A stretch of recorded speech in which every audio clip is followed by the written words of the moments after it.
모든 사건의 현장에는 반드시 흔적이 있습니다.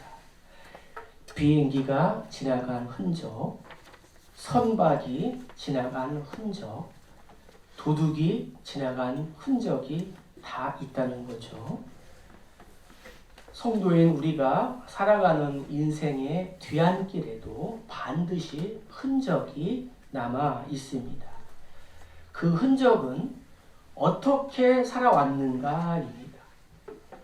흔적이 중요한 것은 그 흔적이 하나님 앞에 상급과 심판의 증거가 되기 때문입니다. 오늘 본문에 세 사람의 세 종류의 흔적이 나오고 있습니다. 자, 먼저 우리 1절을 다시 한번 읽도록 하겠습니다. 첫째 달에 이스라엘 자손 곧 온 회중이 시판에 이르러 백성이 가데스에 머물더니 미리암이 거기서 죽음에 거기에 장사되니라. 아멘. 첫 번째는 미리암의 흔적이 있습니다. 1절에 보면은 첫째 달에 이스라엘 자손이 가데스에 머물렀다라고 성경은 말씀하고 있습니다. 첫째 달이란 이스라엘 백성들이 광야 40년이 되는 첫째 달을 말합니다. 그리고 이곳 가데스에는 두 번째로 왔습니다. 전에 이스라엘 백성들이 출애굽을 한 지 2년쯤에 이곳에 도착해서 정탐꾼을 보냈습니다. 만일 그때에 하나님의 말씀에 순종했더라면 이들은 벌써 가나안 땅에 들어가 성읍을 짓고 번성하여 안정된 생활을 누렸을 것입니다. 그런데 10명의 정탐꾼들이 보고하기를 저들의 성읍은 견고하고 그곳에 아낙 자손들, 거인들이 거주하며 우리는 메뚜기라.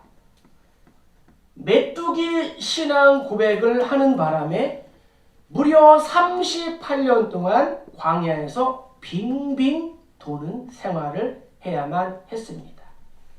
그리고 대부분의 출애굽 1세대들이 광야에서 죽고 멀고도 먼 길을 돌아 38년 만에 다시 그 장소에 돌아오게 된 것입니다.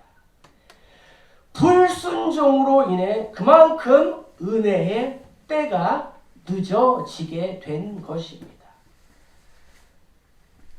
불신앙이 불러오는 폐단이 얼마나 참혹하고 허망한지를 우리에게 보여주는 중요한 장면입니다.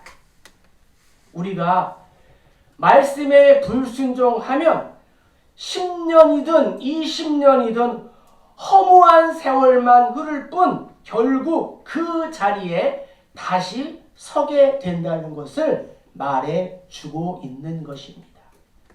그리고 가데스에서 이 모세의 누이인 미리암이 죽음을 맞이하게 됩니다. 미리암이 거기서 죽음에 말씀하고 있습니다. 미리암은 누구입니까? 미리암은 모세의 친누나입니다. 그녀는 과거 자신의 동생 모세가 갈대 상자에 담겨 나일강 물에 던져졌을 때에 어떻게 되나 하고 포기하지 않고 따라 나섰습니다. 그리고 바로의 공주가 아이를 불쌍히 여겨 물에서 건져내는 것을 보고 놓치지 않고 달려가서 내가 이 아이를 키울 만한 유모를 불러오리다 하며 자신의 이 엄마를 데려와 모세를 키우게 했던 이 총명한 여인이었습니다. 이스라엘 백성들이 홍해를 건넌 후에 모두가 넋이 빠져서 어안이 벙벙하고 있을 때에 먼저 나서서 여인들과 함께 춤과 노래를 부르고 일주일 동안 하나님께 영광을 돌렸던 여선지자의 역할을 감당하기도 했습니다. 자, 출애굽기 15장 한번 읽겠습니다. 여호와는 나의 귀여 노래시며 나의 권이시로다. 그는 나의 하나님이시니 내가 그를 찬송할 것이요 내 아버지의 하나님이시니 내가 그를 높이리로다. 아멘. 모든 백성들과 함께 하나님께 춤과 노래로 영광을 돌렸다는 거죠.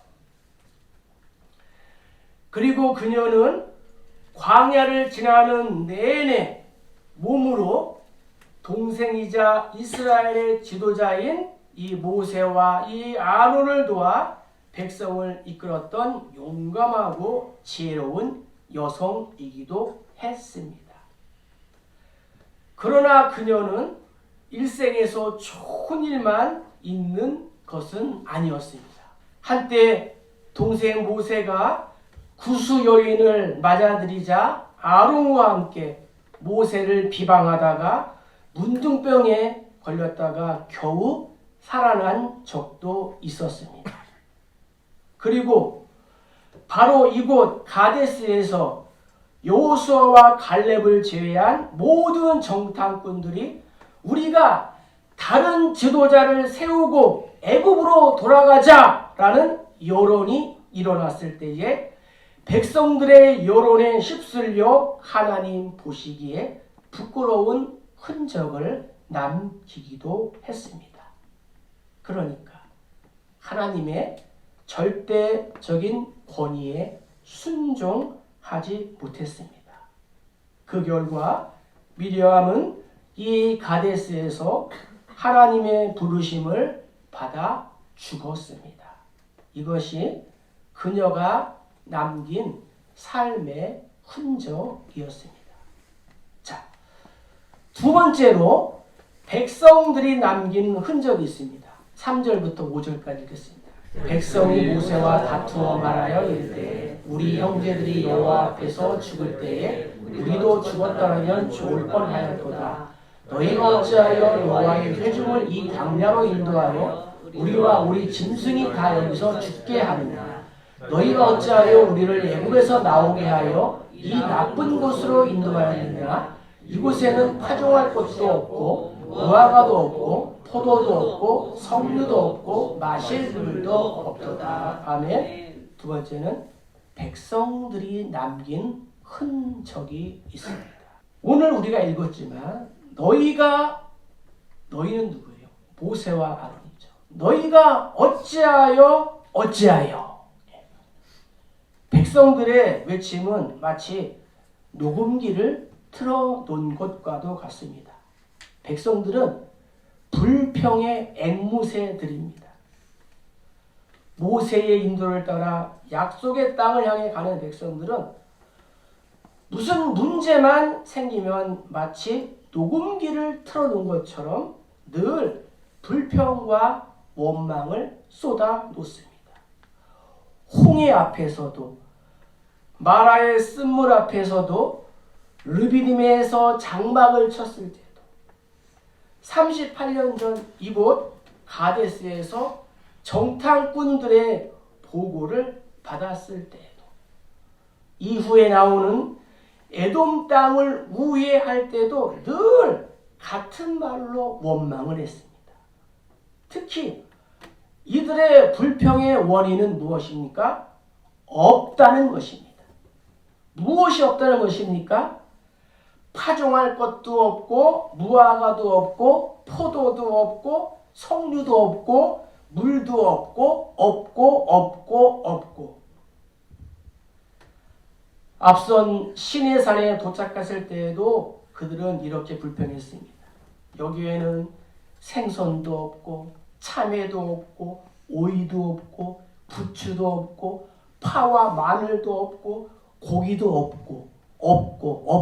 없다고 불평했다는 거죠.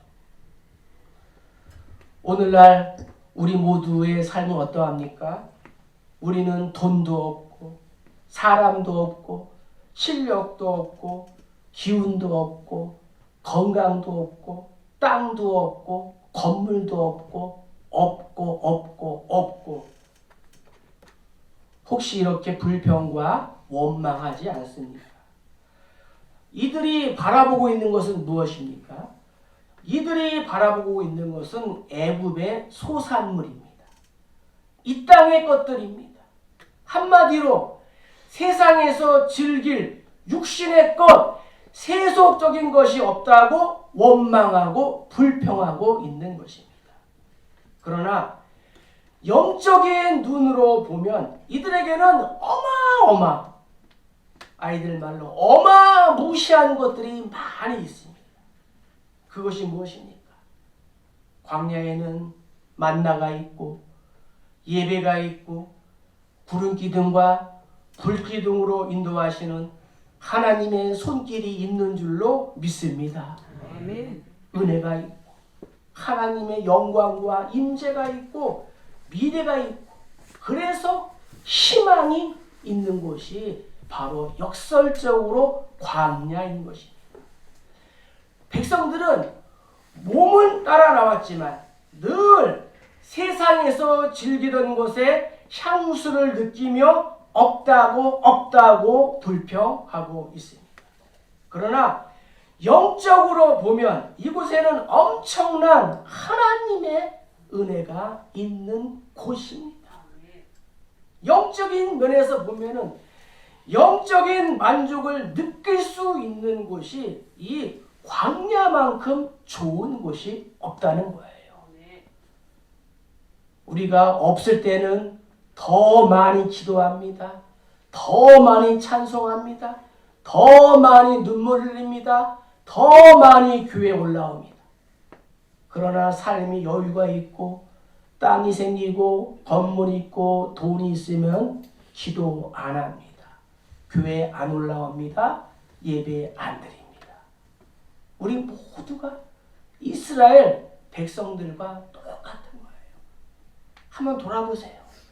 그 어렸을 때 월세방에 살면서 하루에 한 끼 먹으면서 아침부터 저녁 늦게까지 일하면서도 우리에게는 기쁨과 감사가 있었다는 거죠.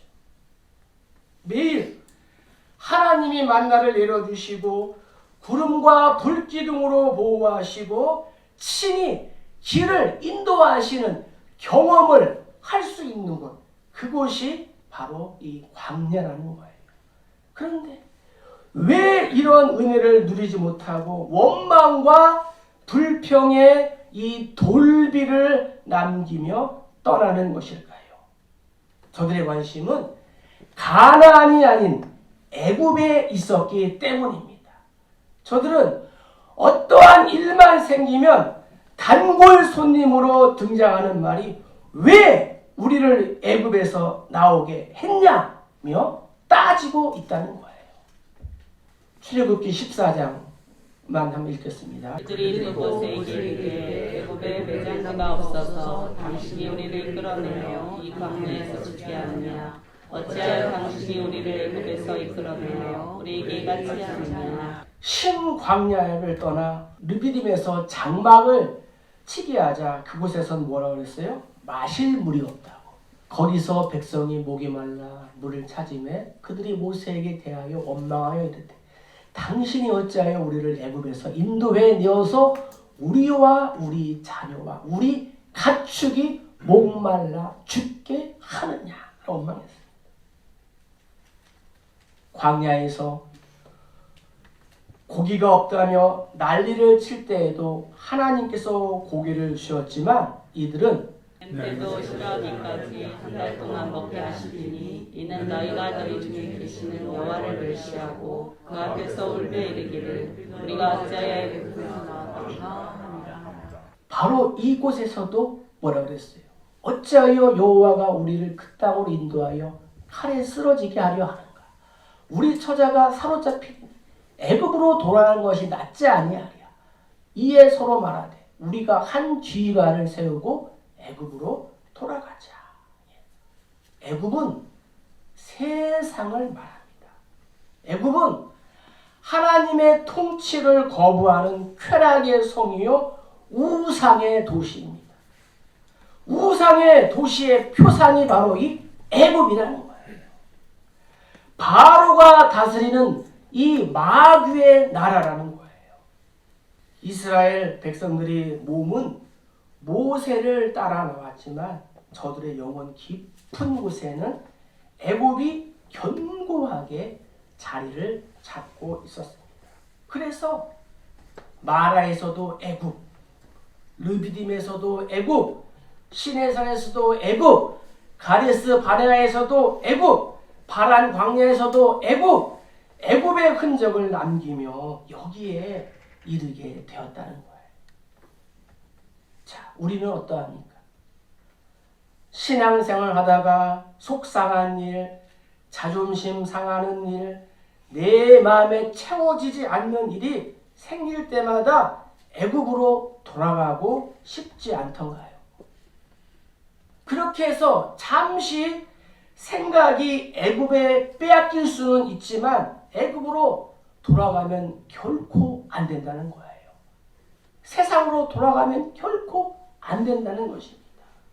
나는 내가 지나온 인생의 여정에 어떠한 돌비를 세우며 지나왔는지 생각해 보시기 바랍니다.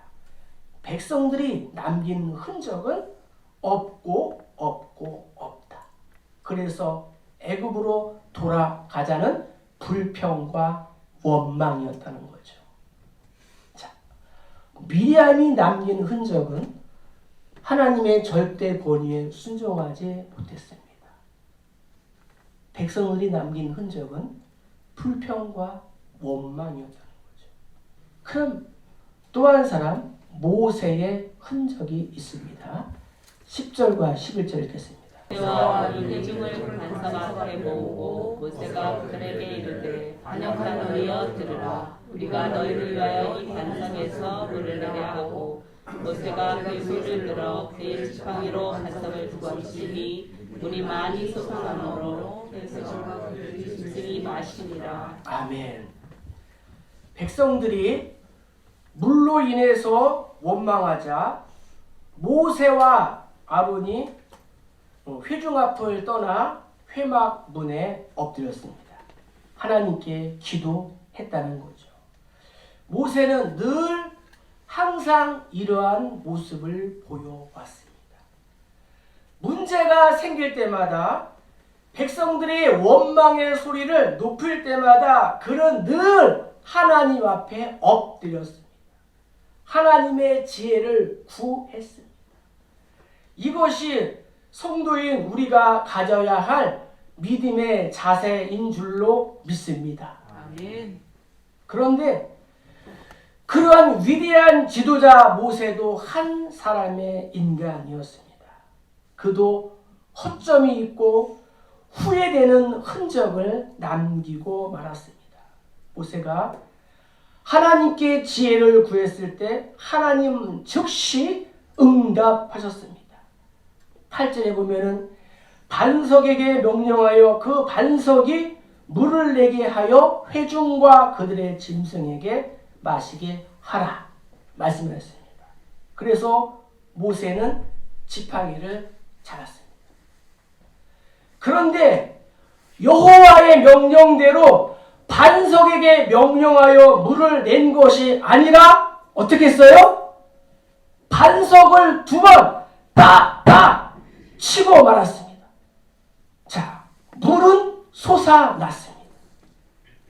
그러나 그의 이러한 불순종으로 하나님의 혹독한 징계를 받게 되는 결과를 초래하게 되었습니다. 자, 모세는 왜 반석에게 명령으로 하지 않고 반석을 쳤을까요? 두 가지 이유를 들 수가 있습니다. 첫 번째는 누적된 불만입니다. 모세와 아론이 회중을 그 반석 앞에 모으고 모세가 그들에게 이르되 반역한 너희여 들으라. 우리가 너희를 위하여 이 반석에서 물을 내게 하고 모세가 그의 손을 들어 그의 지팡이로 반석을 두 번 치니 물이 많이 솟아나오므로 회중과 그들의 짐승이 마시니라. 아멘. 모세의 기도에 하나님이 응답하셨어요? 안 하셨어요? 응답하셨어요. 즉시 응답하셨어요. 모세가 여호와의 명령대로 회중을 모아놓고 지팡이를 잡는 것까지는 좋았습니다. 그런데 모세가 회중을 보는 순간 그동안 참아왔던 분노가 치솟고 말았습니다. 모세가 이스라엘 백성들을 향하여 말합니다. 반역한 너희여, 반역한 너희여 라는 표현을 사용하고 있습니다. 그러니까 백성들의 이 반역이 한두 번이 아니라는 거예요. 홍해 앞에서도, 마라의 쓴물 앞에서도, 르비딤에서도, 신광야에서도, 이 가데스 바네아에서도, 또 이 파란 광야에서도 이들은 틈만 나면 반란을 일으키고 모세를 향하여 반기를 들었습니다. 이번에도 물 문제로 불평했을 때에 모세는 지도자이기에 하나님께 기도했습니다. 그런데 저들의 얼굴을 보는 순간 그동안 쌓여왔던 피로와 불만이 밀려오면서 분노를 이기지 못하고 이 지팡이로 반석을 2번 치고 말았습니다. 그래서 쌓이는 것이 문제입니다. 암도 한순간에 걸리지 않습니다. 피로와 스트레스가 쌓이고 쌓일 때 사람과의 이러한 관계도 한순간에 깨어지지 않습니다. 작은 부심이 쌓이고 쌓이다 보면 어느 순간 뚜껑이 열리게 되는 것입니다. 세상에 완벽한 사람은 없습니다. 믿음의 사람 노아도, 아브라함도, 야곱도, 최대의 성군이라고 불렸던 다윗도 하나님 앞에서 완벽한 삶을 살지 못했습니다. 한순간의 방심으로 그들의 여정에 죄의 돌비가 세워지게 되었습니다. 무엇이든지 쌓이면 터지게 되어 있습니다. 그래서 그때그때 풀고 해결하는 것이 중요한 것입니다. 2번째, 모세는 경험에 의존했습니다.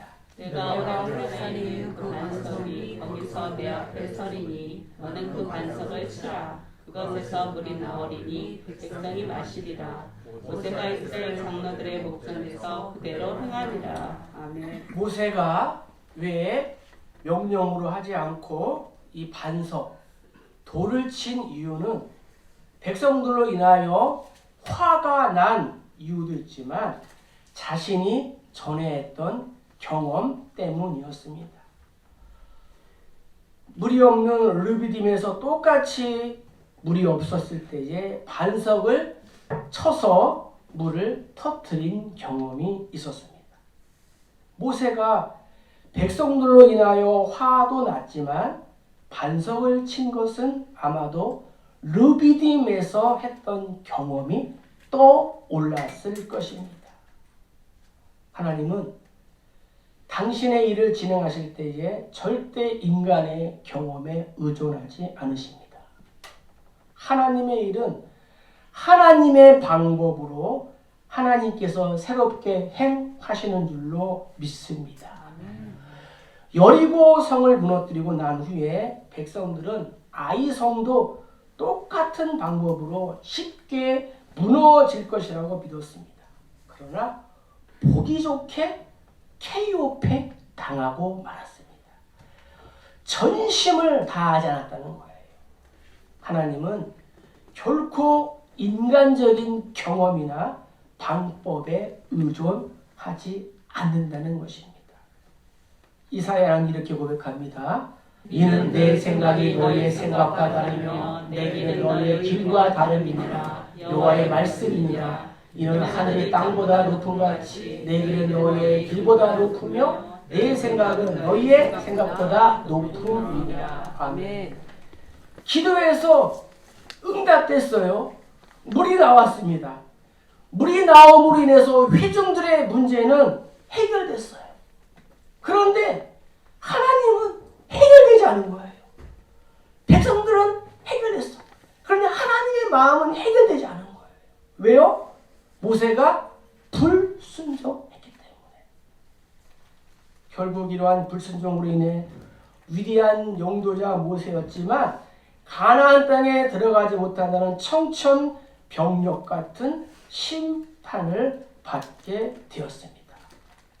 성경 12절에 있습니다. 여호와께서 모세와 아론에게 이르시되 너희가 나를 믿지 아니하고 이스라엘 자손의 목전에서 내 거룩함을 나타내지 아니한 고로 너희는 이 회중을 내가 그들에게 준 땅으로 인도하여 드리지 못하리라 하시니라. 이것이 모세가 남긴 흔적입니다. 모세가 구스의 여인을 취했을 때 하나님은 말씀을 했습니다.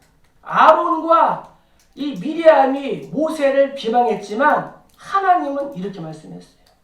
이 사람 모세의 온유함이 지면의 모든 사람보다 더 하리라. 하나님이 칭찬하신 사람이 바로 이 모세였다는 거죠. 그런 모세가 남긴 흔적은 누적된 불만과 이 경험에 의존했다는 것입니다. 바울은 고린도 전서에서 이렇게 고백합니다. 모세에게 속하여 다 구름과 바다에서 세례를 받고 다 같은 신령한 음식을 먹으며 다 같은 신령한 음료를 마셨으니 이는 그들을 따르는 신령한 반석으로부터 마셨으니 그 반석은 곧 그리스도시다. 광야에서 반석은 누구라고요? 곧 그리스도라. 이렇게 말씀하고 있습니다. 예수님께서 말씀하십니다. 수고하고 무거운 짐진 자들아 다 내게로 오라. 내가 너희를 쉬게 하리라. 나는 마음이 온유하고 겸손하니 나의 멍에를 메고 내게 배우라. 그리하면 너희 마음이 쉼을 얻으리니 라고 말씀했습니다. 예수 그리스도께서는 죽기까지 하나님께 순종하신 줄로 믿습니다. 아멘. 예수님은 자신을 깨뜨려서 우리에게 영원한 목마르지 않는 갈증이 없는 영원한 생수를 우리에게 주신 줄로 믿습니다. 아멘. 그래서 예수 안에 모든 것이 다 있는 거예요. 그 예수가 어디 계셔요? 우리 마음에 계신다. 우리의 삶 가운데 계신다. 말씀을 정리합니다. 우리도 언젠가 하나님의 부르심을 받을 날이 오게 될 것입니다. 우리가 지나온 자취, 흔적, 그것이 선한 것이든 악한 것이든 믿음의 행동이든 불신의 행동이든 남긴 흔적에 따라 상도 받고 심판도 받게 될 것입니다. 아멘. 오늘 세례 입교를 받는 성도님들 그리고 모든 성도님들 과거도 중요하지만 현재가 중요합니다. 또 미래가 중요합니다. 이제 세례 입교는 예수와 함께 죽었고 예수와 함께 다시 사는 것입니다. 우리 몸에 바울의 고백처럼 예수의 흔적을 남겨야 할 줄로 믿습니다. 아멘. 예수 그리스도의 남은 고난을 내 육체에 채워야 할 줄로 믿습니다. 아멘. 지금까지 우리는 어떠한 흔적을 남겨왔으며 앞으로 어떠한 흔적을 꿈꾸고 있는지 오늘 말씀을 통해서 예수의 흔적을 내 몸에 새기시는 우리 모두 다 되시기를 주의 이름으로 간절히 축복합니다. 축복합니다.